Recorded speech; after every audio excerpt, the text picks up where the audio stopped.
अमेरिकेचे राष्ट्राध्यक्ष Donald Trump हे महान शांतीदूत असून त्यांना शांततेचा नोबेल पुरस्कार मिळायला हवा अशी आग्रही भूमिका मांडणाऱ्या ट्रम्प यांच्या मध्यस्थीमुळेच भारताला पाकिस्तान विरुद्धची कारवाई थांबावी लागली असे सातत्याने सांगणाऱ्या पाकिस्तान समोर आता एक नवेच धर्मसंकट उभे झाले आहे। शांतीदूत ट्रम्प यांनी इराणवर भीषण हल्ला चढवल्यानंतर नेमकी कोणती भूमिका घ्यावी या विवंचनेत पाकिस्तान आहे।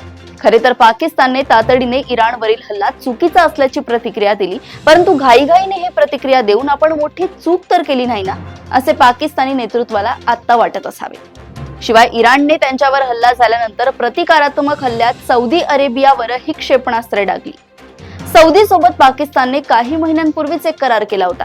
या करारानुसार दोन पैकी कोणत्याही एका देशावर हल्ला झाला तर तो दोन्ही देशांवर हल्ला समजला जाणार आहे। त्यामुळे आता सौदीवर हल्ला झाल्यानंतर पाकिस्तानला भूमिका घ्यावीच लागेल। यात अडचण अशी आहे की पाकिस्तानने अमेरिकेची साथ दिली तर ट्रम्पच्या नादी लागून पाकिस्तान सरकारने किंवा लष्कराने एका इस्लामी देशावर हल्ला केला असा संदेश जाईल आणि त्याचे पडसाद जनतेत उमटतील।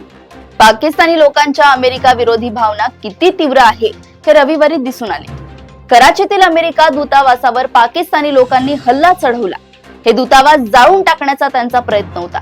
शेवटी पोलिसांना गोळीबार करून संतप्त लोकांना पांगवावे लागले। त्यात किमान 8 लोकांचा बळी गेलाय। पाकिस्तान सरकार आणि लष्कर प्रमुख अमेरिकेचे मांडलिक आणि पाकिस्तानी जनतेत मात्र अतिशय टोकाची अमेरिका विरोधी भावना या कोंडीतून बाहेर पडणे पाकिस्तानसाठी एक मोठे आव्हानच आहे।